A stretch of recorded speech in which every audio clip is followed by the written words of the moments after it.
America इतना बेबस क्यों हो गया कि वो इंडिया को ये कह ही नहीं सकता। और हमारे वजीर आजम यहाँ बार बार चीख रहे हैं कि इंडिया से बात करनी है और अमेरिका कहता है कि आप खुद बात करें, हम नहीं करा सकते।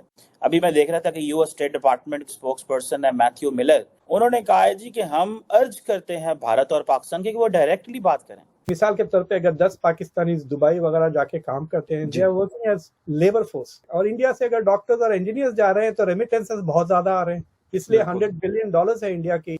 इंडिया वो ताकतवर है ना, फाइनेंशियली स्ट्रांग है, इस वजह से। अमेरिका के अंदर हिस्ट्री बन रही है, एक प्रेसिडेंशियल कैंडिडेट है, पोल्स में इस वक्त सबसे आगे आ रहा है, ये भारत के कदमों में पड़े हैं इस वक्त। तो आपका क्या ख्याल है कि ये कह सकते हैं आपको कि हम बात कराते हैं? मैं खुद आज़ाद नहीं हूँ, मैं अपने आप को आज़ाद फील नहीं कर रहा हूँ पाकिस्तान में।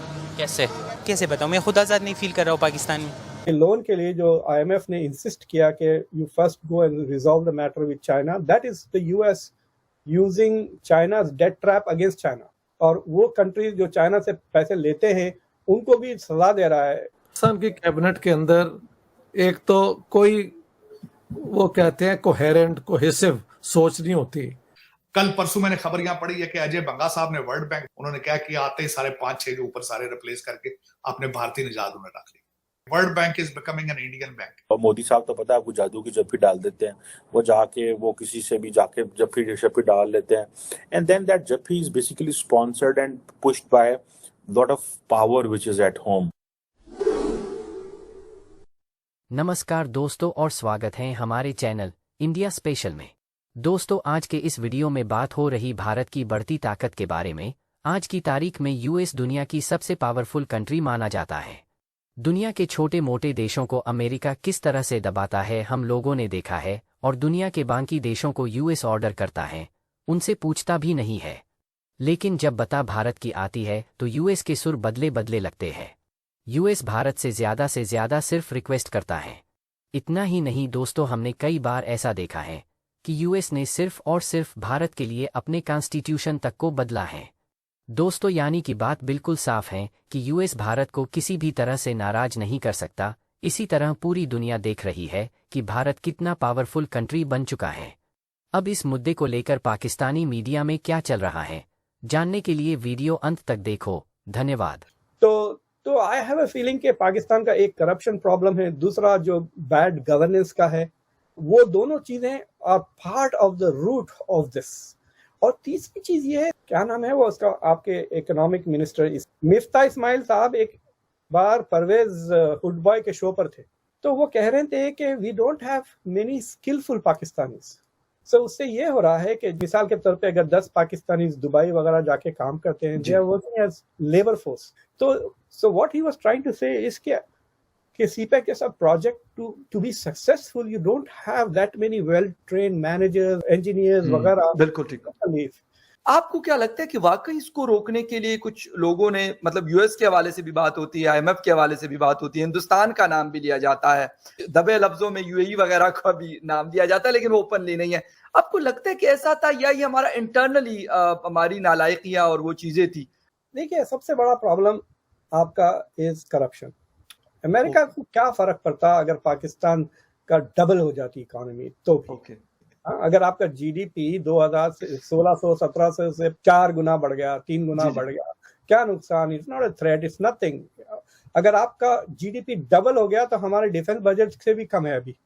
तो अमेरिका को कुछ फर्क नहीं पड़ता CPEC सक्सेसफुल रहो या ना रहो, अनलेस यू आर सेइंग कि this is targeted China. China दुनिया का second most powerful country, is it not able to protect its own investments? ये सवाल उठता है ना कि it is not just Pakistan which is defending and trying to make CPEC successful. This is China and Pakistan both trying to make it successful. तो ये बातें China से सुनने में नहीं आ रही। There is no evidence that the United States is trying to sabotage CPEC. Right. हाँ, ये अलबत्ता है IMF में जो के लोन के लिए जो IMF ने इंसिस्ट किया कि you first go and resolve the matter with China, that is the US using China's debt trap against China. और वो कंट्रीज जो चाइना से पैसे लेते हैं उनको भी सलाह दे रहा है। मतलब देखिए आप एक ही हफ्ते में बांग्लादेश को स्टाफ लेवल अप्रूवल मिल गया, आपको तो अभी भी सर नहीं मिला, हमें तो स्टैंड बाय सिर्फ मिला अभी फिलहाल, वो वाला तो नहीं मिला, 9th और 10th रिव्यू अभी भी नहीं मिला। हाँ, तो you see the difference in the two ways ना, जिस तरह से आईएमएफ ने, हालांकि आईएमएफ बांग्लादेश का भी ताल्लुकात बहुत अच्छे हैं चाइना के साथ, तो लेकिन उसके बावजूद the differential treatment of IMF to Pakistan in Bangladesh is an interesting question ना, एंड यू विल रियलाइज कि वहां पे भी बहुत करप्शन है। मैं देख रहा था कि एक न्यूक्लियर पावर या कोई पावर स्टेशन इंडिया में भी बना और बांग्लादेश में भी, सेम कंपनी, इंडिया में 7 बिलियन का या 70 मिलियन, बांग्लादेश में डबल था वो, it cost double in Bangladesh, so you can see the corruption, right. वहां पे भी करप्शन है, लेकिन it is not to this scale that you have in Pakistan, right. अभी मैं देख रहा था कि US state department spokesperson है मैथ्यू मिलर, उन्होंने कहा है जी कि हम अर्ज करते हैं भारत और पाकिस्तान के कि वो डायरेक्टली बात करें। तार साहब, एक वक्त हुआ करता था कि हम कहते थे कि कोई थर्ड पार्टी आएगी और पाकिस्तान और इंडिया के दरमियान मामला ठीक करवाएगी। पर्टिकुलरली जो ग्रेट पावर्स और अमेरिका जैसी सुपर पावर है, अमेरिका इतना बेबस क्यों हो गया कि वो इंडिया को ये कह ही नहीं सकता। और हमारे वजीर आजम यहाँ बार बार चीख रहे हैं कि इंडिया से बात करनी है, और अमेरिका कहता है कि आप खुद बात करें, हम नहीं करा सकते। चीमा साहब, मैं सबसे पहले तो बताना ये चाहूंगा कि अमेरिका के अंदर हिस्ट्री बन रही है, एक प्रेसिडेंशियल कैंडिडेट है जो कि वो अपनी कैंडिडेसी अनाउंस कर चुका है, पोल्स में इस वक्त सबसे आगे आ रहा है।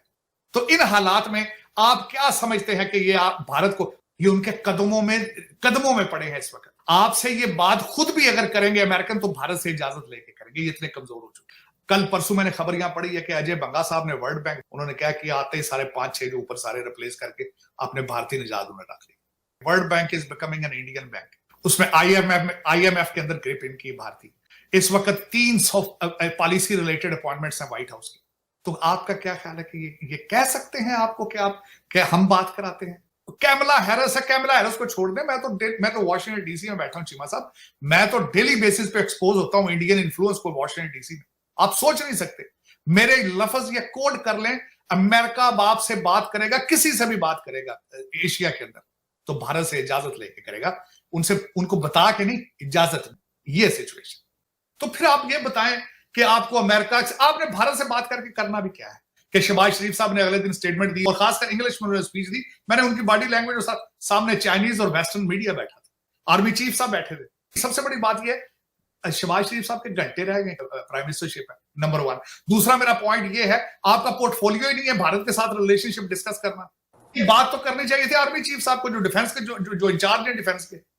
और तीसरी बात यह है कि ये बातें आप पहले भी करते रहे, जब आईएमएफ से किस्त लेनी होती है आपने पहले भी इस तरह का कोई टूटा फूटा बयान फेंक देते हैं, इसका रिकॉर्ड मौजूद है। पिछली दफा भी आपने जब आईएमएफ के साथ टेबल पे बैठे थे तो आपने इसी तरह का बयान एक छोड़ा था।